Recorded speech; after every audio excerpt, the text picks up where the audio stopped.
तो ज्यादातर लोग उसी में चले जाते हैं। और तीसरा होता है कि यदि आपके मन में आध्यात्म का भाव जागृत हो जाए तो आपको संत और सज्जन लोगों का सानिध्य मिल जाएगा। यदि ये तीनों चीजें मिले तो समझिए अद्भुत दैव कृपा है। और आज मैं कह सकता हूं कि आप सभी यह तीनों चीजों के सहयोग से का अनुभव कर रहे हैं। अभी जैसा स्वामी जी ने कहा भारत के विषय, तो मैं तो यहां सिर्फ ये कहना चाहूंगा कि भारत हमारा देश, जो उन्होंने कहा जगत गुरु था, जगत गुरु है और जगत गुरु रहेगा, वो शाश्वत इसलिए है क्योंकि जैसे हमारे शरीर में जो स्थान आत्मा का है वो इस संपूर्ण विश्व में स्थान भारत का है।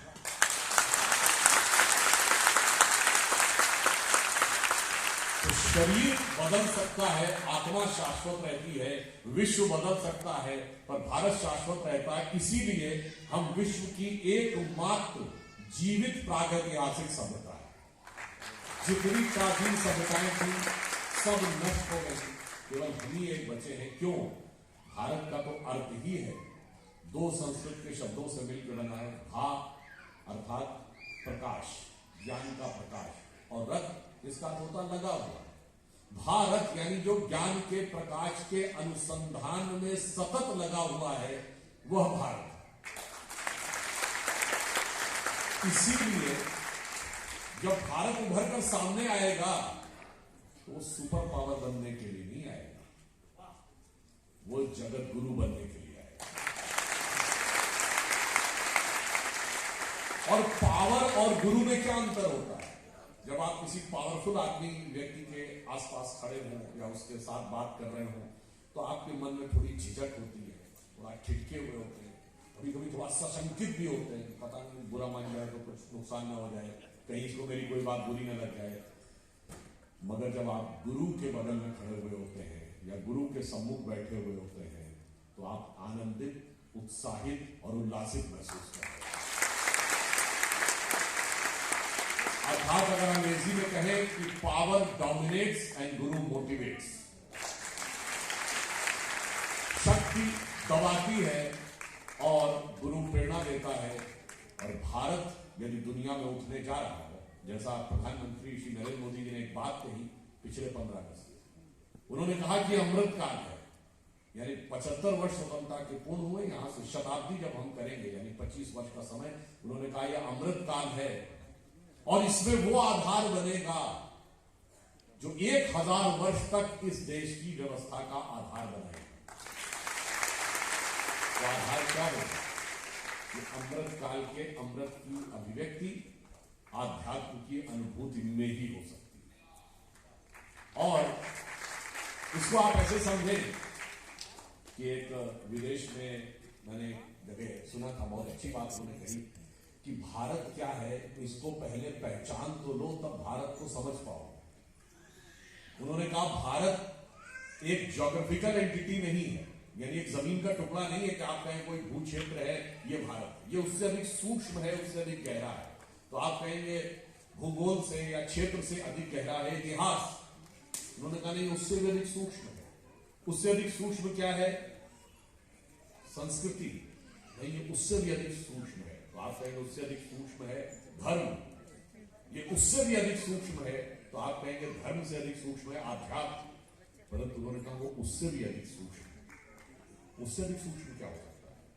जो अभी महाराज जी ने कहा उससे अधिक सूक्ष्म जानते क्या होता है?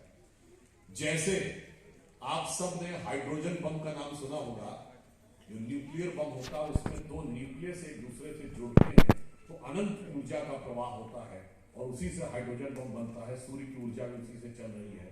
तो आप ये समझिए कि वो स्थिति, ये भारत उस स्थिति का प्रतीक है जहां आत्मा का परमात्मा के साथ जब मिलन होता है तो वो जो फ्यूजन होता है तो उसकी अनंत ऊर्जा चारों तरफ होती है। और पिछले हजारों सालों में भारत में हजारों लोगों ने उस अवस्था को समझा है।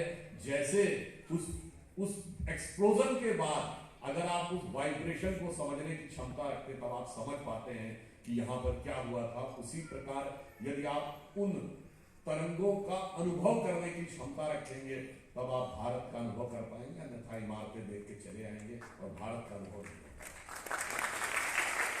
अब जब हम कहते हैं कि भारत कैसे प्रेरणा देगा, तो यहां हम स्वरवेद और विहंगम योग की बात करते हैं। एक छोटा सा उदाहरण देखिए, जब 2014 में संयुक्त राष्ट्र संघ में प्रधानमंत्री जी श्री नरेंद्र मोदी जी ने आकर योग दिवस का प्रस्ताव रखा, तो 177-78 देशों ने उसका समर्थन नहीं किया, वो दूसरे प्रस्तावक बने, they became the second proposer. और यूनाइटेड नेशंस के इतिहास में आज तक कोई ऐसा प्रस्ताव नहीं हुआ जिसका 170 से अधिक देश ने दूसरा प्रस्ताव किया हो, और उसमें 40 से अधिक मुस्लिम देश थे। और आपने देखा कि अभी संयुक्त राष्ट्र के कार्यालय के बाहर जब जून के महीने में प्रधानमंत्री जी ने योग किया, तो 135 देशों के प्रतिनिधि वहां उपस्थित थे। यानी ये भारत का प्रभाव है कि किस ढंग से भारत उन 170 देशों में, जिनमें 135 देशों के प्रतिनिधि उपलब्ध थे, और उनको प्रभावित कर सकता है पॉजिटिव ढंग से। ये एक सकारात्मक प्रभाव है, ये दबाने वाला प्रभाव नहीं है, ये प्रेरणा देने वाला प्रभाव। और मैं कहता हूं कि वो तो जिसको आप योग आसन कहते हैं, वो तो बड़ी एलिमेंट्री सी चीज है, ये तो वैसा जैसे ABCD आपने सीखी, मगर योग जो आगे ले जाता है वो तो आपकी चेतना को उस मुकाम तक, उस स्थान तक पहुंचाता है जहां पर भी उस चेतना का ईश्वर के साथ मिलन संभव हो। इसलिए योग का अर्थ ही योग करना।